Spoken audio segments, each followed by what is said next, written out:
Mach 3, give me Crucio on 2, 3, and 4. Line 1, exit 1. 6, 3. Mach 3, give me start line 2. 5 electric. Mach 3.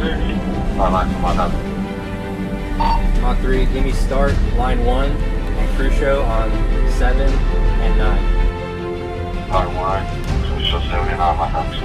Yeah, do something. I hate weapons. Super Ops, line 3, red ball, avionics. Super Ops. Line 7 is code 3 for Flickas. Fuck. So today I'm joined by Lieutenant Colonel retired, correct? I don't want to screw that off right off the bat. Okay, so Lieutenant Colonel Kevin Traw, he retired. When did you retire? 1st of February 2014. Yeah. So Colonel Traw, who I'm going to awkwardly call Kevin because it's going to take me a little while to get used to, but Kevin was my commander in around 2006 when I was at the 2006-ish, I want to say, Yep. At the 310th AMU at Luke Air Force Base. And he was, after I wrote my first article series, which is about when I got kicked out of NCO Academy for quote unquote cheating, the very next article I wrote was called When You Meet a Good Leader, You Know It. And Kevin was the very first person I wrote about for leadership. And I wanted to write about our experience because it had impacted me so much. And then Kevin, after he left Luke Air Force Base, he went on to do bigger and better things. What exactly do you do in your career, Kevin? Yeah, so after I left Luke, which ended up being my last field tour, I went to the Pentagon, worked on the air staff and the budget programming directorate. So I was in AAP. And then my final assignment, I was at SHAPE, which was the military NATO headquarters in Mons, Belgium. And so that's where I retired out of. So I kind of took the hard way on retirement. I retired from overseas in a NATO assignment with the Army as our host base. So right? No support agencies for out no support agencies at all whatsoever. Right? Yes, but on the flip side, it was very good because it was basically I just went around and did my stamps, which they still do in NATO, right? Getting your stamps and out process. So it ended up being a pretty good way, though. It did make the job hunt and the moving back to the U.S. a little more of a challenge. So I encourage anybody that's listening to this to either stop and read the article that I wrote titled When You Meet a Good Leader, You Know It. It was sometime back in probably April of 2018, right after I retired. But the gist of that story is at the time in the 310th, we were kind of getting, we had a lot of long nights and on swing shift, especially in the 310th with all the night flying, you always kind of feel like you're a little bit forgotten about by leadership just because you're never truly seen. And there was a climate survey that had come out right when we were in a really bad spot. Some people had transferred from the 310 to 308 to kind of shore them up. And, you know, my writing then wasn't nearly as good as my writing now, but I unleashed a articulate, if not harsh, critique of Kevin's leadership and decision-making in the 756. And I was so kind of fed up that I signed my full name and rank at the bottom of the anonymous comment section, hit send. And then I'm not sure if it's because I thought nobody read those things or if it was because I was so angry that I wanted to have a meeting. But I'm not sure how many days or weeks later, I was sitting in I was sitting in block training as a swing shifter at 2 p.m. So I was super tired. And the instructor literally pulled me out into the hallway and said, "Hey, your commander's looking for you." And I knew as soon as they said that, because there was no other there was no other radar I could have been on but that, and that was such a bright ping on the radar. I knew what it was. And I went up there and I was absolutely certain I was going to get dressed down or I knew it was going to be something bad. That's what I knew. I just didn't know how bad it was going to be. But I also was, I was kind of ready to battle because I knew all the things that I had said, I knew to be true. And when you open the door I was really lost for how to approach it because I there was no indication there was going to be a reporting statement, but I definitely felt like I was in trouble. And you really kind of just warmly welcomed me in and invited me to sit down at the table and talk about all the things I had written. And it was the first, and it's a big deal too, because I felt heard. And that's an important thing that a leader can give to their subordinate is their time and attention and to listen and to actually accept the things they're saying. And especially when the things I was saying was really harsh. So how did that meeting feel to you? Yeah, so it was interesting, I guess, because for you, you were approaching with, I understand why your apprehension. For me, I was approaching it from, well, I'm looking forward to talking to one of the NCOs in the squadron, right? So I was looking, when I called you, I was excited to bring you in, right, to talk to you about it, right? So so while you were very concerned, Right. I was not. In fact, I think my biggest concern would have been, would you not want to talk about it? Right. Now, that was really honestly my biggest concern. Like, what happens if I invite him in? He says, I really just don't want to talk about it, because I felt that I'd miss an opportunity out to either do one of two things, either to learn and have a deeper understanding, or an opportunity to kind of give you a perspective that you Right. may or may not have had, whether you agreed or not. Even back then, and certainly more now, agreement I've long since given up as a goal of mine. It's I'm always looking for understanding, because with Yep. understanding comes, hey, when people are faced with their own time to make decisions, by having understanding of other people's decisions, that will, in my mind, will help influence them to make the better decisions, not agreement. It's Right. understanding is how you want to really develop people. And as an NCO, that's what I'm really looking for, right? Is like, hey, can you understand why decisions were made? Therefore, when you are given those same opportunities, not that you would make them the same way, that you would then have the ability to say, okay, this is one data point that I'd have on a decision. Right. And then when I walked in, the first thing you asked me was, did I intend to sign it? Right. It's correct, right? Because I wanted, it is, like you said, it's an anonymous survey, and it's funny that I do, and I continue to this day to always read the comments in surveys. In the prize sector, we have the same exact survey. Don't ask the same questions. Like, no one asks how many days of the year have you been away from home, right? Right. That's a very military specific question. Right? I always laugh. I always get an example, but I always read them. But it is an anonymous survey. And I felt that if you had signed it accidentally, that I needed to give you the opportunity to say, I did not mean to sign Right. it, and just basically be done with it, right? So that's exactly, and that's why that was the very first question I asked you. I wanted to give you an opportunity to say, hey, it was a mistake. I didn't mean to sign it. And can we just go on our ways? And I would have been disappointed because I wanted to talk to you, but I would have definitely respected your desire to say it was an accident. Yeah. So, for me, it was a really big deal that you went into that conversation with an open mind. I mean, I got the distinct impression that you were not there just to protect the decisions you made. You wanted to see the decisions you made and their impact in real time.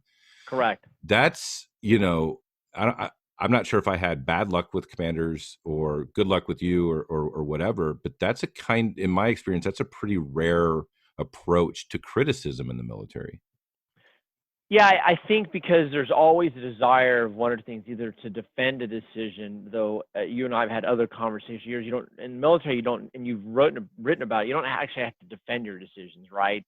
But again, like I said, I always felt one of my major jobs was to develop the next generation of leaders. And for me, being a maintenance person, I predominantly felt that was NCOs, right? Yep. I mean, and senior NCOs, because in the 756, we had 704, slots, right? We never had that. Right. Yeah. But in theory, I had, 12 officers and, 692 enlisted. So I felt my job was to really develop the enlisted corps as opposed to the officer corps. And so really, I felt that was important always to take that approach. And frankly, I felt that just because you don't have to justify yourself in a military environment doesn't mean you shouldn't think about your decisions, Right. and how they impact people. Again, whether you have to justify or not, you always should strive to make the best decision possible. Though I've always agreed with the philosophy of, better to make a decision now than a great one. A good decision now is better than a great one a week later. Yep. So I've always believed in that philosophy, but it doesn't mean that doesn't excuse your requirement to make a good decision that makes sense in that short amount of time. Yep. I think sometimes people think, well, because I need to make a quick decision, I can Yep. make bad decisions. Yep. So that's how I kind of viewed it. And frankly, you and I've talked about, like, the reason of moving the resources around, and I understood your perspective. I think that when you and I finished talking, you understood if you didn't agree. I don't think I ever asked you if you agreed or not, right? Again, my perspective was, and I certainly would expect, an NCO at the AMU level to look at it differently than, say, me as a commander. Right.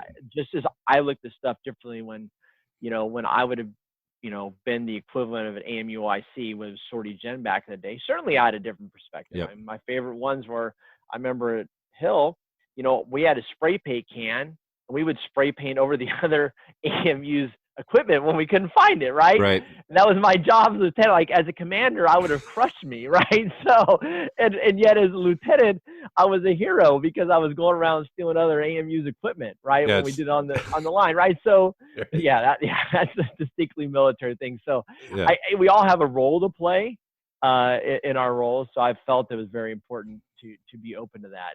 And frankly, I never found that just because I would explain decisions and thoughts that people would somehow take them less serious. Right. I found quite the opposite, that they tended to take them more serious because they had a better understanding. And I'm sure you remember this too. From thereafter at commander's calls, you would often call me out. Yes. When it came time for questions and answers.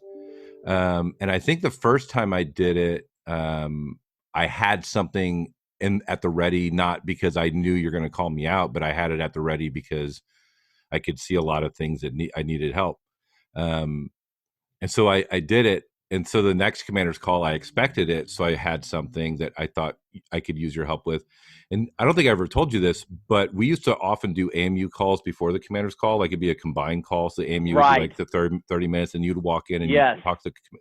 So I'm not sure if you ever knew, and I never told you, but at the AMU call, they would call me out and say, Chris, what are you going to say? What are you going to ask the commander? And I would usually go, I don't fucking know what I'm going to ask him. I'll listen to what he says.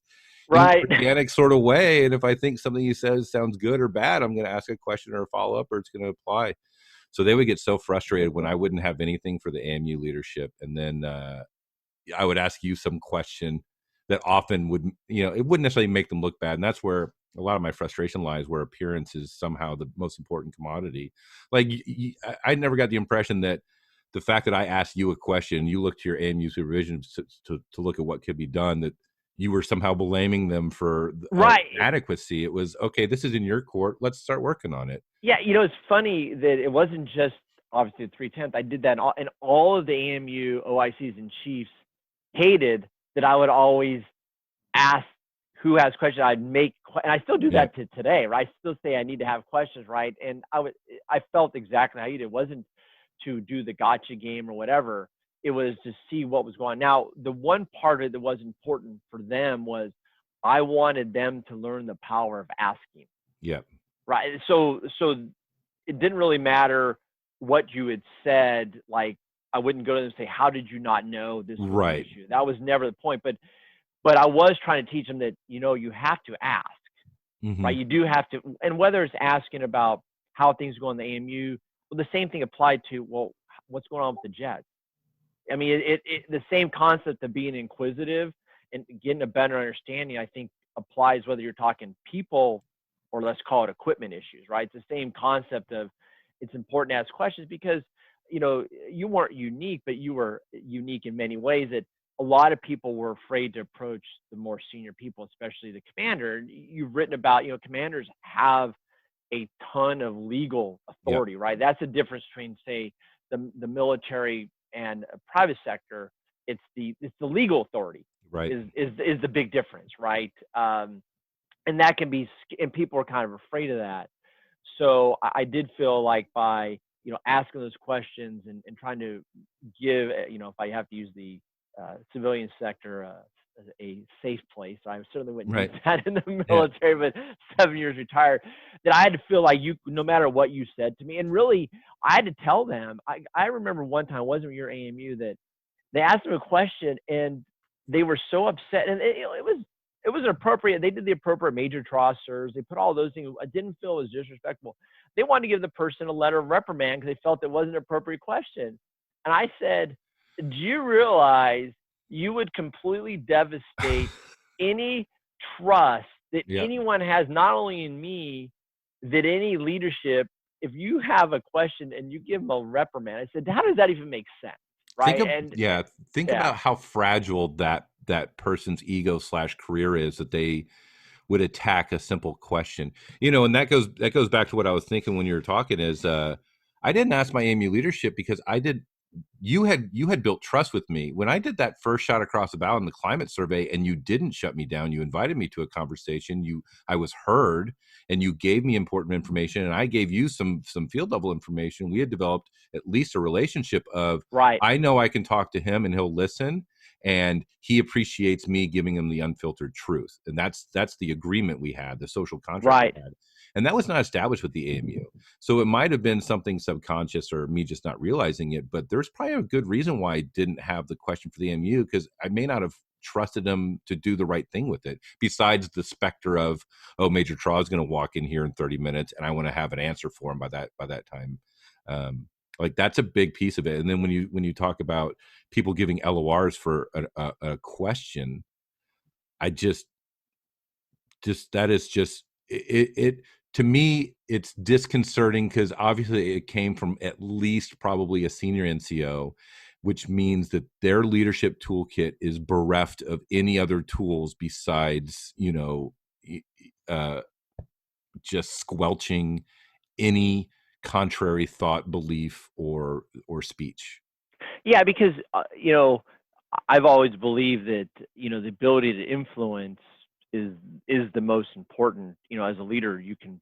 I mean, certainly, I'd say you have to have people trust and believe in you, Yeah. right? If that goes in influence, and the ability to get people. I guess now 7 years of private sector, people have this perception that the military went around giving orders, right? And I said, geez, I'd have a hard time remembering when I gave direct orders, right? I mean, I guess I say, hey, we need to reconfigure the airplanes to go to, with 3 bags versus 2. I guess you could construe that as an order, right? You and I would probably not define that as an order. That was simply, directions to get the work done. But the number of times I actually gave an order that would go into that, what people, quote as an order, it was probably 3 or 4 times, and it was usually about inappropriate relationships, to be honest, Yeah, right? no contact. No contact orders, right? Let's be honest. I'm having a struggle if I even remember an actual what would be called an order outside no contact orders. Right. Because I think that if we've gotten to that point, we've probably failed to either inspire confidence, trust, or use our influence. We have to resort to what we would call a direct order. So, how much of your military experience, leadership-wise, management-wise, or interpersonal sort of skills, soft skills you developed, how much of that translated into your? Or I guess, what are you doing now in the civilian sector? So I actually joined United Health Group. I'm in the Optum RX segment. I actually started 5 days before my terminal leave ended. Nice. So I started. Yeah, it's good to have that overlap, right? Yes, it makes it seem like I'm a lot smarter than I was, right? That I had I had 120 days of terminal leave, and I started 5 days before. I'd say it was a good plan. It worked out, but a little bit of luck in there. So I started doing process improvement as an individual contributor, right? Which is the private sector term for no one works for you. Right. And I did that for 8 weeks, and I got pulled in by my senior vice president, and they said, well, the senior director is leaving, and I couldn't figure out because I didn't know civilian speak at the so I didn't know what she's asking. And after 15 minutes, I said, hey, do you want me to mentor the new leader? And she said, no. I would like you to take over. I didn't understand the coded language yet, right? So I took that team over and kind of grew. So right now I'm the vice president of, it's a mouthful, of quality, auditing, recovery, which is fraud, waste, and abuse, and data governance. So I run a team of 600 people spread out across the United States, India, and the Philippines. So very much the size of the squadron. 756 out of a squadron, which is unusual. And 600 people is bigger than many mid-sized companies, right? So we're in the military, especially in aircraft maintenance, we're used to, everyone's got 10, 20, 30 people working for them, right? But it's much more unusual in the private sector. So that's kind of where I've been for 6.5 years. So I've really enjoyed it. In terms of and I've been asked this question because I do a lot of mentorship and training within UHG. In fact, right now I'm a cohort coach for Emerging Leaders Program at UHG. And what I tell them is I take the same, and I'll put it this way, the theoretical tenets, right? Chris, you and I know that there's the practical ways that people implement what they're taught in PME or leadership is not always what is done. But I would say I take what we're supposed to, if you put it in the correct manner, and I've tried to bring those same concepts of private sector with a softening, and I mean a great softening of how you deliver it. And the best example I give, and I'll give from the 756, is I had one lieutenant in the office one day, and I was giving him feedback. And I said, how do you think you rank among the lieutenants? He said, I think I'm in the middle or high. I said, you're number 8 of 8. Right. Wow. And of course, I'm not going to say he was happy to get that. No one's happy to be said, he was a competent lieutenant, right? I mean, he knew his job. He just was, someone's going to be the top and the second. Right. But I felt it was important to give him that direct feedback. That wouldn't work in the private sector because of the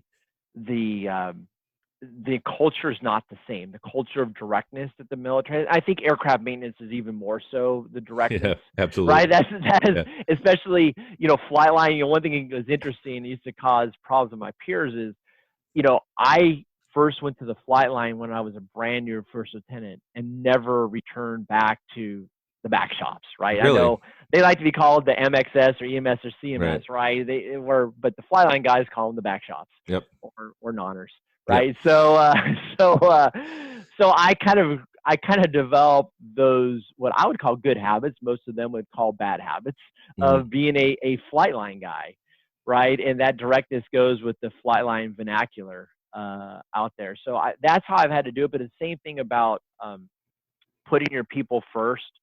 When I start out my newcomers brief, the first thing I tell my team is, I'm here for you.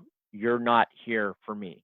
That if you don't exist as a team, then you don't need a vice president. Right. Right. I said, my job is to help make you successful. Your job is not to help me. Right. I said, your job is to serve our clients, our customers, our members, and that's it. And I think that they appreciate that. Of course, I had the classic one about eating, right? I think that's a good story where I was out visiting my Overland Park location the very first time, just after I'd taken over. And I really had, again, I mentioned I took over the team. I'd been an entire 8 weeks in the private sector. Right. And I was out there like 2 weeks after I took over, so 10 weeks. And basically, I took over this team that I was told was a horrible team. They weren't considered successful, basically down on their luck, and they couldn't do anything right. And so I'm up there speaking to them about what we're going to do and change. And I didn't tell them at the time. I said, I literally had no idea that I was going to be able to turn them around. I said, because I didn't even know how the private sector would work. But I said, I knew that I could try, and so we're getting ready to eat lunch. And so we had like 20 people. And of course, nice thing about the private sector is you don't have to pay for your own lunch when you have lunch meetings. The company bought it, right? So that's better than like throwing money in to get pizza. And so everyone gets in line, and I go to the back of the line, and my supervisor says, what are you doing? I said, well, I'm eating last. And she said, why? I said, well, the people on the team eat first. I said, because you're doing all the work, you need to go first. And if we run out of food, then I'm the one that goes hungry. And she looks at me and goes, yeah, you're not from the private sector. Right. So and so I think because the team kind of knew they were looked on upon, they really felt, well, what do we have to lose by this retired lieutenant colonel If he doesn't work out, he'll just be the same. He'll just be in a string of leaders that hasn't worked out. But it worked out. In the at the time the team was 100 people. Like I said, my responsibility's grown. We've had mergers and all that other stuff, but the team is 6 times as big. So again, to again answer directly, I use the same philosophy, just toned down. If you take care of your people, you give them the tools, right? And our tools are like dual monitors and the right computers or development computers or systems access. Is no different than getting people, the right type of torque wrench. Yep. In the Air Force, I view it as the same thing. And as long as you take care of those things, they'll do the work. And that's exactly what I've applied. And I've found that it's worked. And the great thing about being a United Health Group, because there's very few veterans, I can tell all of my military stories and none of them, right? It's like fish stories and no one else to argue with me, right? So, we all like to embellish a little from the military. They're definitely fish stories. And they all go, wow, that's really great, So, and yeah, because I'm very involved with veterans hiring on my team and across UHG. And in fact, I just did one for Camp Pendleton about a week and a half ago. Even with all the work of getting veterans on my team, there's only 11 veterans on my U.S. team of 300 people because healthcare is just not a traditional landing spot. Yeah. And that's been one of the things that I've gotten about 40 veterans hired within UHG and probably helped another 40 or 50 get hired by other companies because I felt that that's something that I'm able to, kind of give back. And again, doing this today is, my hope is that it helps whether they're currently serving or when they get out, whether they retire, just separate, that they can use some of these, concepts that you and I worked on together in the 756, that trust thing, what you and I did. It's hard to believe 14 years ago. That was a long time, right? Yeah, I know. I'm starting to go, okay, that was a minute ago. But you look the same, and I look like a grizzled, fucking crazy guy. So whatever you're doing is better than me. So it's funny. interesting you bring that up because when I retired, I worked for a F-16 contracting job just to kind of keep the lights on. And then because I knew I was going to move to Maine because I wanted to go to Maine law. And I started looking for jobs up in the New England area. And I actually got hired for a medical manufacturing company that were specifically looking for aircraft maintainers because they knew that aircraft maintainers would understand that federal regulations are not, you can't compromise. Negotiable. Yeah, they're just not negotiable. And they wanted people that could turn wrenches and troubleshoot and understand theory of operation. So when I interviewed for a technician job that I think was something like $35 an hour, which for me was like that's great. That'll and in Maine, that's really good, except the heating costs. Yeah, it's still not that bad. But with it would have everything would have worked out. And then when I interviewed, the gentleman said, "I don't think you're a technician material. I want you to be a production supervisor." And I said, "Yeah, I can do that too." And when I went up and interviewed and eventually got the job, I got the job. But what was really interesting was we had to get our robotic machines made to make the things we were making. And we had a lot of our technicians that were spending weeks at the manufacturing for the robotics company, and they're helping test them. And it was kind of, difficult work because it was very manual labor and it was very kind of intensive. And they're working 12 hours a day, 6 days a week, plus travel. And the first time I went up, I could see there was the guys that were like really doing just difficult tasks and stuff. And I went over to them and I said, "What is the worst task you guys have? Like, what's the one task you don't want to do that you hate?" And there was like this square sort of metal plate that had these probably 1 millimeter diameter holes that you had to like literally suction a little silicone, like a gasket, and put it in there. And I don't know how many there were, maybe 140, probably 200 or 300 little holes per plate. And I sat down and I did it, and I was doing it for like an hour or 2 hours or 2.5 hours. And the guys they're all jobbing. They'd look over every once in a while and see that I was doing the cruddy thing that everybody hated to do just with them. And I got done and I was like, "Yeah, that sucks for sure. That's not fun at all. Like, I appreciate you guys doing it and I'll help out where I can." And when I got a ride home from my boss, he said, "Yeah, I noticed you sat over there for 2.5 hours putting silicone in the plates." And I thought it was gonna be a conversation of, "Hey, we're not paying you to sit over there and put silicone in the plates." And I got really self-conscious. And he said, I get it. You are signaling to the guys that you're with them and you're willing to do the hard stuff with them, and they're not alone, and you're there to work too. And I was like, man, I'm glad you noticed that, because I was really worried this conversation was going to do something else. But the key there is really where I wanted to tell that story too is, and just like kind of what you said, I think veterans get very, I think they're very institutionalized in the military, where they feel that when they retire, they can't do anything different than the thing they did in the military. Right. And be it, contract maintenance, working on the same airframes, contract maintenance, working on similar airframes, or getting their AMP and working at the airport doing aircraft maintenance. And I'm not knocking anybody that wants to do aircraft maintenance or anything else. But all I would ask is, when it comes time to retire, or when you do retire, I want you to think back when you were joining the Air Force, or we were going to apply to join the Air Force. What did you imagine your job was going to be before you got your job? Was it weather? Was it, finance? Was it whatever? Yeah, that's really good. Now that is going, if I think Luke was a long time ago, that's going really back in the day, right? That was when, I think Ronald Reagan would have still been president, right? Holy. So, so that's, I'm glad you read, because I actually think about that quite often, right? So when my undergrad degree was political science, right? I decided, unlike most people, not to start engineering and end up political science. I remember my dad saying, when you go to college, you can get any degree you want. And he was a math teacher. Mm-hmm. I said, I hate math. I said, I love history and politics. I'm going to become a political science major. He always supported me. I always thought it was funny. So I was poli-sci. So between your junior and senior year of ROTC, you get a chance to shadow, a junior officer. And so I put down Intel, and which was, you think poli-sci, geopolitical stuff. Yeah, geopolitical, right? And I do love that stuff. So I got the worst space ever. So I grew up in Southern California where I live, and I got Norton Air Force Base, right, which is in Riverside. It was a closing down C-141 base with the worst smog in the U.S. Right, I go 60 miles from my house.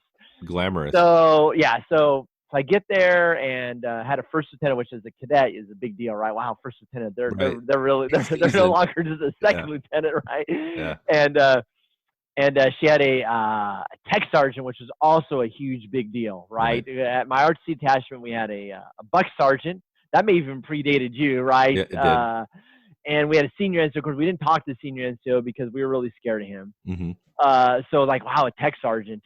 And they sat in his vault all day.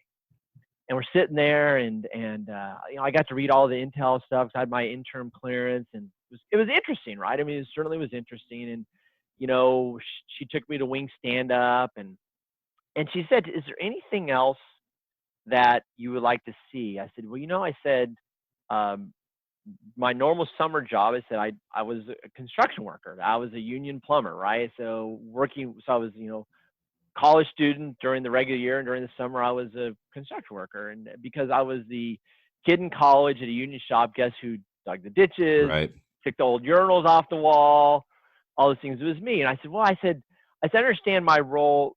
If I'm in intel as an officer, I would be a technician, right? I said, I understand that.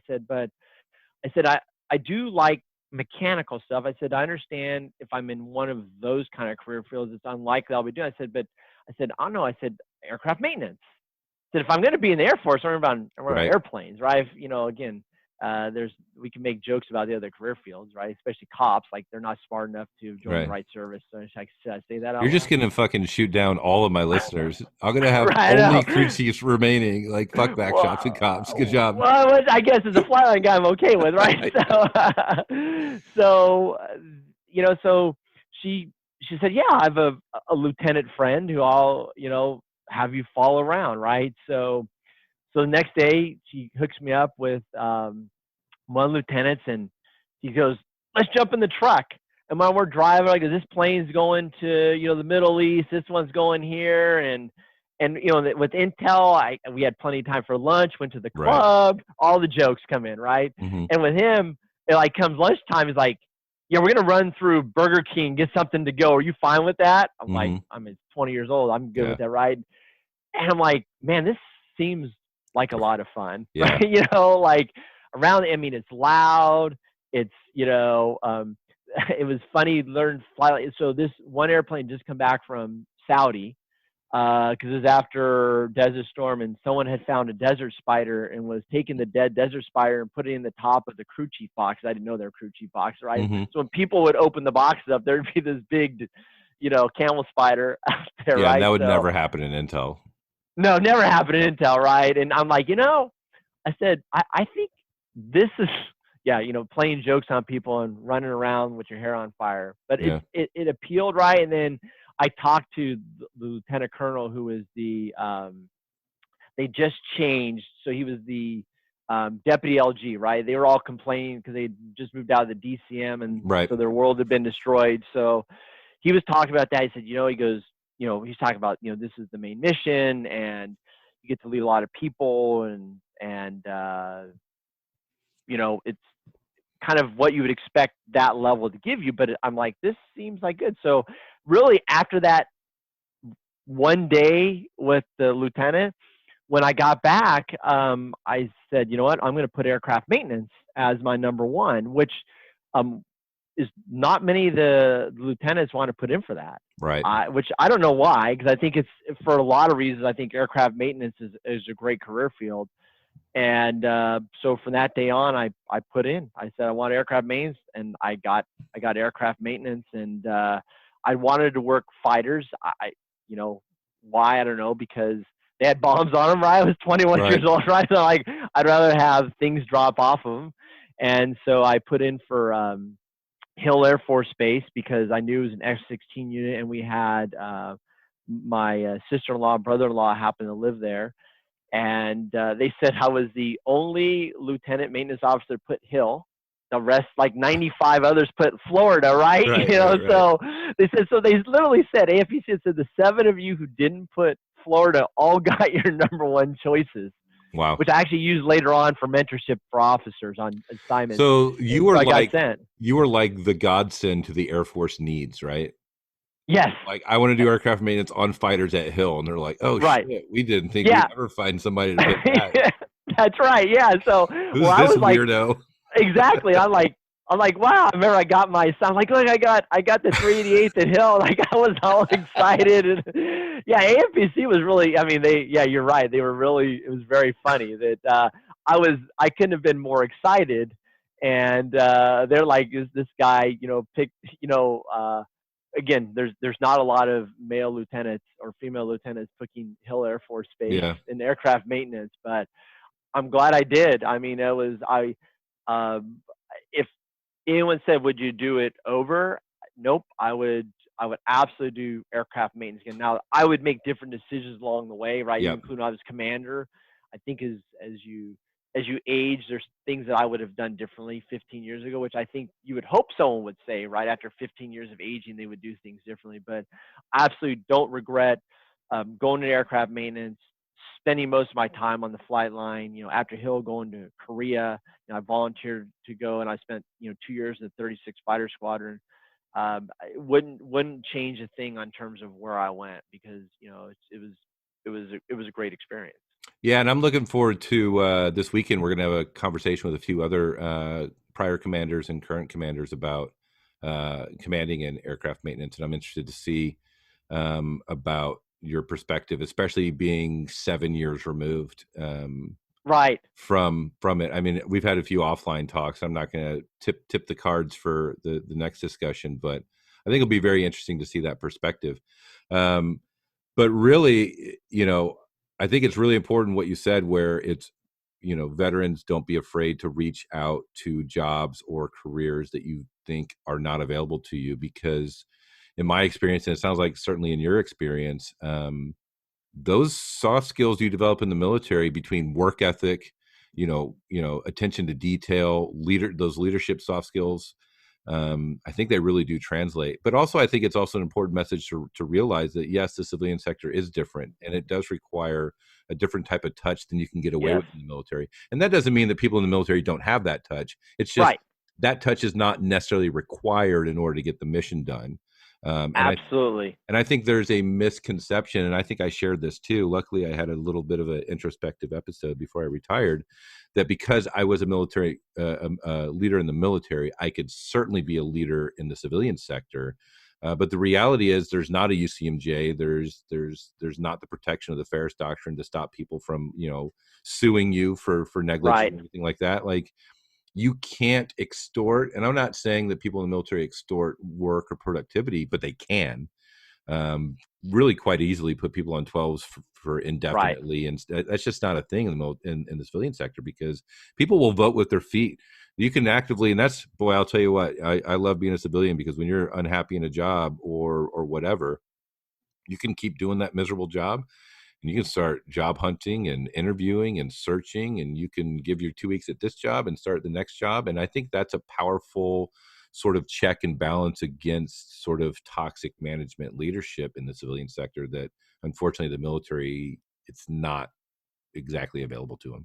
Yeah, and you mentioned, work in healthcare, and I specifically didn't want to work, defense, because I said if I wanted to, I mean, I retired at 20 years as a lieutenant colonel. I Right. could have stayed in another 10 years if I had wanted to. And I said if I'm going to make the leap, I didn't want to work defense. I didn't want to work in the government, right? And there's plenty of people that do it, kind of like you made a comment a little while ago. If people actually want to do, that's great. I said I didn't mind doing aviation, right? It's civilian side of aviation. Healthcare was one of the things I had actually targeted, and certainly you hit upon it just a second ago. People say, "Wow, aircraft maintenance to healthcare." I'm specifically in a PBM on Optum RX. How does that translate over? I said, I actually say this in very graphic terms. I said, if you had a fighter flying over your house, would you want a bomb to fall off? Right. Like, no. I said, well, I want you to get your prescription the same way. When you, the right price, right time, they go, that's how you end up in it, Yeah. right? So what's funny is I have had to learn the industry, right? If I put kind of pillars of leadership, industry, and my technical skill, I'm in a quality team. That's part of my team. I already had that from previous experience in the Air Force when I'd gotten trained by GE in Six Sigma process improvement. Right. And I'd written my master's thesis for MBA. I'd written on process improvement. So I had that piece, and I've certainly, as you mentioned, I believed I had the leadership, the soft skill things. But I didn't know the industry, right? Yep. So I rely on those other two to kind of, try to give success. I definitely encourage veterans, whether they're 4-year, 20-year, you need to know what you want to do, but it's also important to know what you don't want to do. Yep. Right. And certainly understand, I think that some veterans struggle with using those tools. I view it, and you probably won't be surprised by it, that I actually view my toolbox now as being in some ways more extensive, Mm-hmm. because here's a great example that when I first got hired on, they have this program called Spot Awards. Like, what is that? They go, well, you can give money out to people because they do a good job. I'm like, what do you mean? Like, yeah, you get a budget of, at the time I think it was like 40,000. Now my team's much bigger; it's a lot higher. Like, so I can give up to $1,000 as a Spot Award. We have a different name for it now, but that can make it so people understand, right? I'm also, unlike the military where Congress sets your pay raise, Right. right? And the Air Force or the Army or Navy, Marine Corps set your bonus.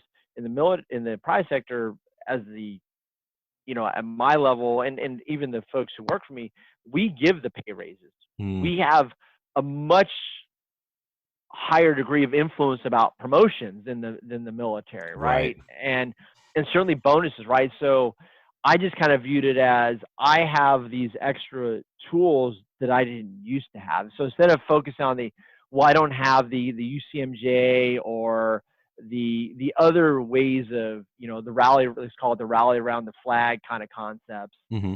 which don't work in the private sector because it doesn't apply. I had other tools, right? So instead of viewing it as negative, okay, well, now I've got all these other tools. And for the first 4 years, I actually modeled our awards program off of a Airman's Quarterly Award, right? So they all thought it was really novel, right? So he goes, you just copy this from the Air Force. And well, of course, I didn't tell him I didn't copy it. But Yeah, it was, I think somebody, I can't remember who it was. I think they stole the full feedback form and used it in this. I always say they just took out the military jargon and tailored it. But I use a career pyramid. I still brief it to this day, the career pyramid, right? About that. So yeah, so I definitely encourage people to look about beyond, as you, again, with you, you and I've talked, I've appreciated you made a big leap too, going back to school, Yeah. and into law, which is kind of like me. It's completely different from what you were doing before, and it's hard as you age, right? It's easier Yeah. to do that when you're younger, and it's great to have that, but to kind of, for you to have the courage, it's been cool. I've really enjoyed I don't seeing your know. updates on that. Like, I feel like, I mean, I have a whole lot of privilege going into law school. First of all, I'm 42 years old now, which means a lot of I don't have nearly the same insecurities as a 21-year-old entering law Absolutely, you do school. not. Yes. I will have no student loan debt when I leave. Right. I have my military pension, like, to carry me. So it's like, I don't have to make a bunch of money to pay off student loans, which means I don't Right. have to get these jobs that are like grinding me up 80 hours a week. Like, yeah, I'm starting at 42, but also I'm really relaxed in law school and I get to just learn without really caring about perceptions and stuff like that. Right. But I think it actually really takes less courage. I mean, I appreciate the compliment, but as compared to 20 years in aircraft maintenance, law school is like a significant reduction in stress and frustration. I Yeah, just I sit in the back know. and raise my hand, and the person's paid a bunch of money to answer my fucking question, and it's like the greatest shit ever. Yeah, no, you're right. Yeah, I mean, people ask me, what's like, because, it's of course my job, with, especially with a publicly traded company, we have a lot of obligations to, customers, Right. clients, stockholders, and I certainly include the people that work for me, that I have an obligation to them, right? That's equally important to me. So certainly you have this, but the level of stress at 2 o'clock in the morning with that broke F-16 and what goes everything around that, it's hard to translate that Yeah. where people would understand that, because if you've not been in it, and again, it's not to demean, because the work we do is very important and I'm very proud of the work that I'm involved in. They work very hard. It's just hard, as you know, it's hard to Yeah. translate. I'm sure that's exactly, I think, what you're saying when you're in school. Answer this question like, I'm in school, drinking my hot chocolate, at 10 a.m.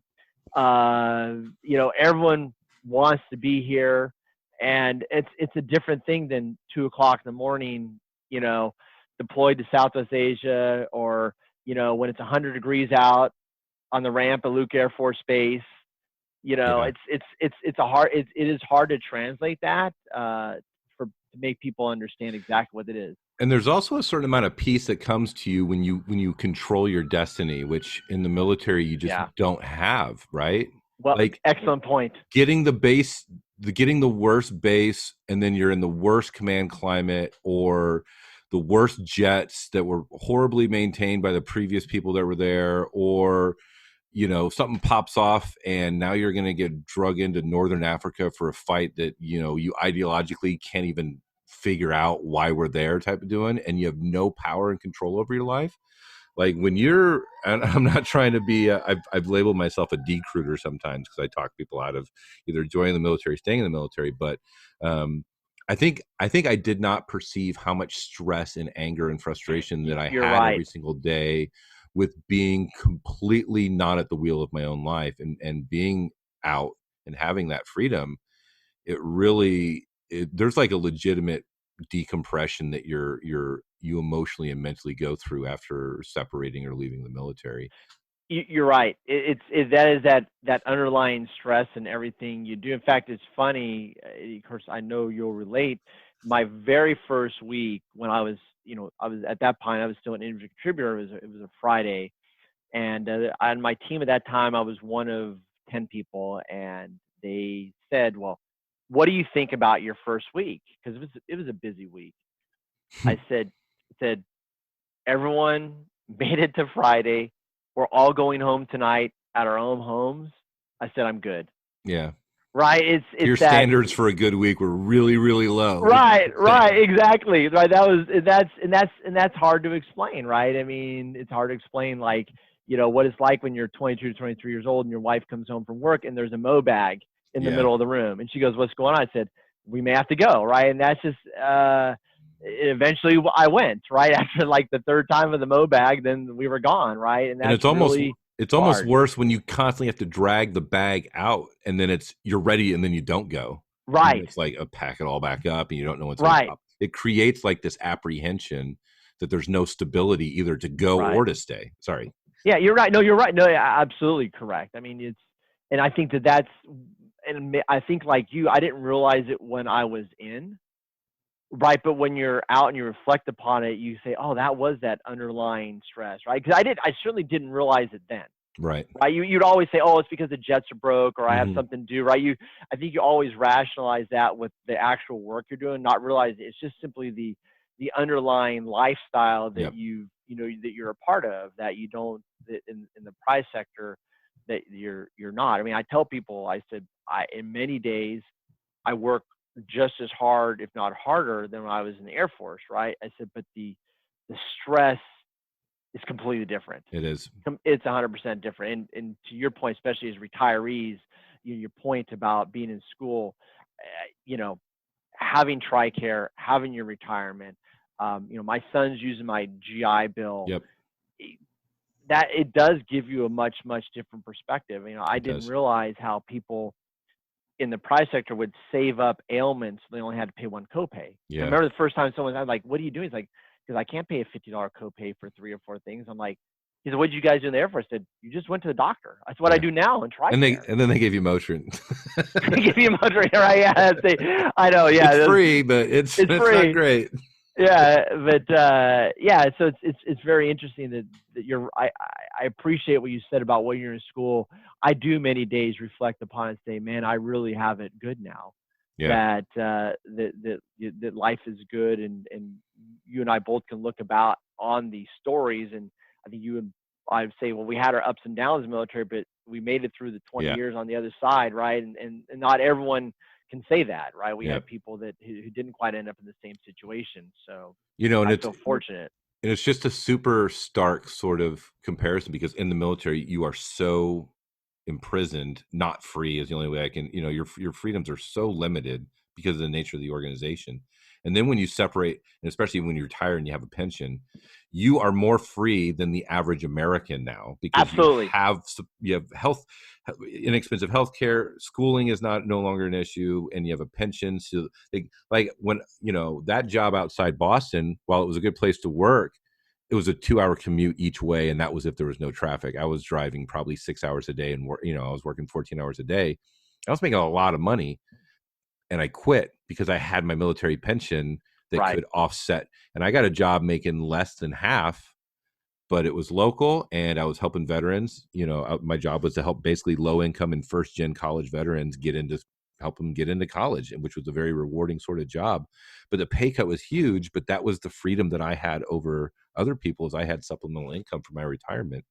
And it's just very surreal going from the complete freedom restriction to more freedom than the regular American. Yeah, you're right. I've never couched it that way, but I definitely have told people that. I just haven't put it that way, that we as retirees, we have, more freedom that way to do what we want to do, whether it's, you helping veterans or, again, when you first started that other job with me, it's, whether I've chose to go the, executive corporate route, or that's the route I've ended up, but, I'm able to help veterans and do that, right? It's the flexibility that we have, whether it's an obligation or not. I don't necessarily feel it is, but I'm happy to help, other veterans, and, and I, because I frankly feel that there's veterans who are, especially in corporate America, maybe I'll say an obligation, right? But maybe that's not fair to me to place that on, that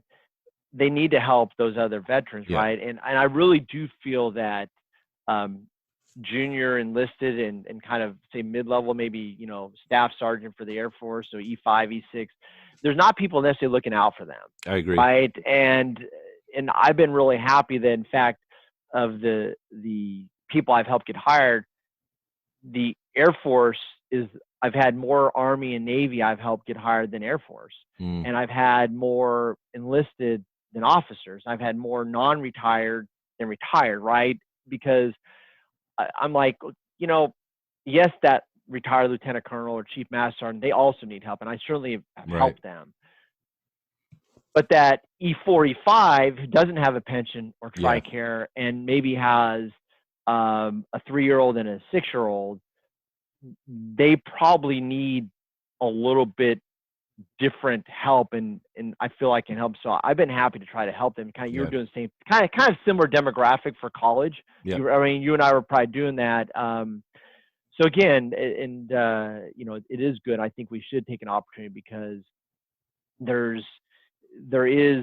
we have to help each other. Like again, the route you're doing, help people get into college. I think certainly with your legal, you know, if you're not intending to help veterans some way, I'm sure, and I don't want to put you on the spot, right? Because you need to do what you want to do, right? Well, but I wouldn't be shocked if you said I'm going to end up in some sort of either pro bono or an actual job helping, you know, veterans in some way. So I just spent a summer internship for a VA disability firm, and I've already reached out to like probably 6 or 7 of my veteran friends saying, hey, send me all your VAC file stuff. I can maybe find some more, you know, qualifying disabilities for you. And I'm apprehensive to host a podcast or a discussion talking about it just because as a law student, I get hemmed up for giving legal advice. So I might hold that off till after I graduate. But yeah, I mean, that's like I've already kind of planned that I don't plan on making a lot of money. I'd rather spend a lot of my time helping people that need help. So we're almost out of time. Is there any like parting thoughts or anything you want to kind of pass along to any of the listeners or viewers or otherwise? Well, you know, again, we started originally talking about, you know, the story how you and I met. So I guess for those, whether they're still serving or gotten out, I would say that, you know, the thing you can do most is trust your people, right? When I know you would say that you put more trust in me is maybe how you, because of the legal stuff, but I viewed it as every day as a leader, the people working on the airplanes and aircraft maintenance, they were doing things that can make or break the entire Air Force, right? Right. And therefore, by nature of your job, we were always showing you trust. Do we only need to give you a little more on trust you from a people perspective? Because we already trust you to handle $1 million airplanes, right? I still run 50, 60 miles a week, so I have a lot of time to think about this, right? And oftentimes, I spend all my time thinking about those days, right? And I said, dude, does the average American know, you know, if you think about an AMU, right, that that so much of the combat power of the United States rests in a few hundred people in an AMU. And there's many AMUs, right? But not that many. And most of them are between 20 and 25. Yep. Led by 27 through 32-year-olds, right? There's certain exceptions, but in general, how much of what we value as Americans is in that group? Yep. And so I would tell people, if you trust them as a leader to do that, can you trust them to give you the same feedback, right? Because we already trust you. So that for me, that's how I looked at it, right? I already was trusting you to that. So is it really hard for me to say, hey, can you give me feedback and me be able to trust what you're giving me is how you feel? Didn't really seem like a hard stretch for me to trust you. I agree. And I'll tell you what, that just opened up something huge in my mind. I'm going to write it down and I'm going to save it for our squadron leadership conversation coming up this weekend because there's something I want to reattack on that. But for now, I got to let you go. And I really appreciate you taking the time to talk to us. And I certainly appreciate you listening to my angry words in a climate survey 14 years ago. And thanks for putting them down. All right. Thanks, Kevin. And that's it for today. Adios. That's the show. I can't thank you enough for reading, listening, and watching and supporting everything that I've done with 20 Years Done. If you're new to this podcast, I recommend you go to 20yearsdone.com or find us on Facebook at facebook.com/20yearsdone.